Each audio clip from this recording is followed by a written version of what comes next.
ప్రేమ, sex 2 ఒకటేనా? ఇప్పుడున్న జనరేషన్‌లో ప్రేమ, సెక్స్ 2 ఒకటే అని అనుకుంటున్నారు. కానీ నిజానికి ప్రేమ వేరు, సెక్స్ వేరు. ప్రేమ ఒక లోతు, సెక్స్ ఒక క్రియ మాత్రమే. సెక్స్ అనేది శరీరానికి సంబంధించింది. ప్రేమ అనేది మనసుకి, మన సోల్‌కి సంబంధించింది. సెక్స్‌కి ఆకర్షణ చాలు.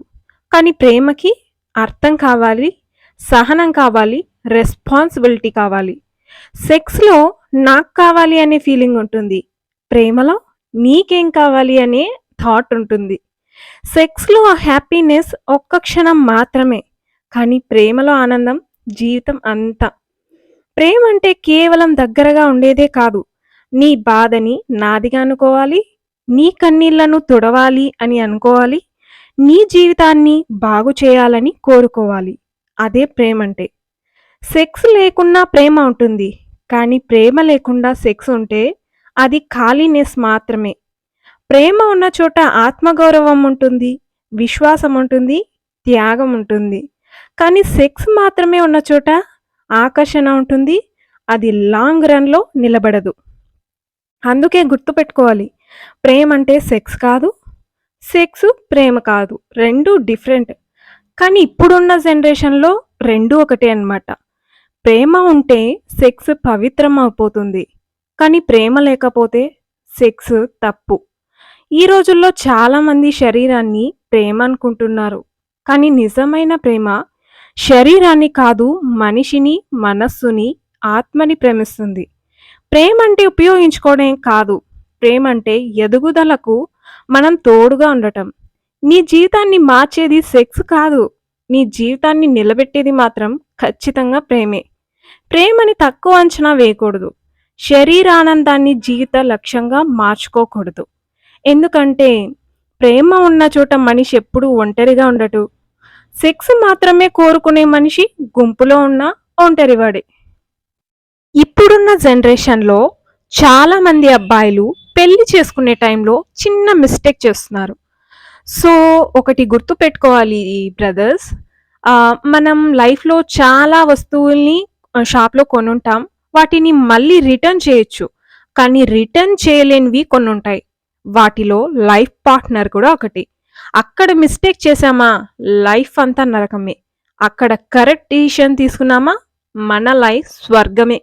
ఎందుకిలా అంటున్నాను అంటే మ్యాచెస్‌లో వెళ్తారు కదా!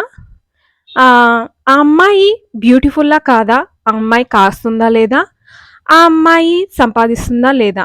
ఇవి చూస్తారు కానీ, సో, ఆ అమ్మాయి ఇన్నర్ వైస్ అంటే హార్ట్, ఆ అమ్మాయి క్యారెక్టర్ వైస్ తను బ్యూటిఫుల్లా కాదా అని మాత్రం ఆలోచించరు ఎవ్వరు కూడా.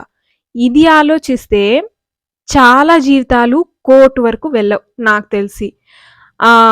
మ్యారేజ్ అయిన వితిన్ 1 ఇయర్‌లోనే కోర్టు మెట్లు ఎక్కుతున్నారు చాలామంది. ఇక్కడే మిస్టేక్ జరిగి. సో, సెలెక్ట్ చేసుకోవడంలో చాలా కేర్‌ఫుల్‌గా సెలెక్ట్ చేయాలి. ఎందుకంటే ఇది లైఫ్ కదా! 80 ఇయర్స్ లైఫ్‌ని ఎలా సెలెక్ట్ చేసుకోవాలి? ఒక షర్ట్‌నే సెలెక్ట్ చేసేటప్పుడు మినిమమ్ 1 అవర్ చూస్తామే. అలాంటిది లైఫ్ పార్ట్నర్ విషయంలో ఇంకెంత జాగ్రత్త తీసుకోవాలి చెప్పండి? ఒక్క ఆలోచనతో జీవితం మారిపోదు. కానీ ఒక్క నిమిషం ఆలోచించి ముందు, వెనక, ఫ్యూచర్‌లో ఎలా ఉంటుంది, ప్రెజెంట్ ఎలా ఉంటుందో గెస్ చేసి నిర్ణయం తీసుకుంటామే, అది మాత్రం మన జీవితాన్ని ఖచ్చితంగా మారుస్తుంది. అమ్మాయిలు గూడా అంతే. పెళ్లి చూపుల్లో పెళ్ళికొడుక్కి జాబుందా లేదా? ఇల్లుందా లేదా? పొలముందా లేదా? అని చూస్తారు కానీ, వాడికి క్యారెక్టర్ ఉందా లేదా? వాడికి మనసుందా లేదా? వాడు అమ్మానాన్నల్ని ఎలా ట్రీట్ చేస్తున్నాడు అని ఎవ్వరు తెలుసుకోరు. ఎందుకంటే అబ్బాయి అమ్మని ప్రేమించేవాడెవ్వడైనా సరే భార్యని ప్రేమిస్తాడు. అమ్మనే ప్రేమించలేని వాడు నిన్నెలా ప్రేమిస్తాడు? ఒక్క క్షణం ఆలోచించాలి. డబ్బు, డబ్బు, డబ్బు. ఈ ప్రపంచాన్ని శాసిస్తున్నది డబ్బు. కానీ లైఫ్‌లో ఎథిక్స్, ఎమోషన్స్, క్యారెక్టర్ కూడా మోస్ట్ ఇంపార్టెంట్. హ్యాపీనెస్ ఉండాలి. కానీ మనశ్శాంతి అంతకు మించి. హ్యాపీనెస్ ఉన్నా లేకున్నా బతకచ్చు. కానీ మనశ్శాంతి లేకుండా మనం బతకలేం.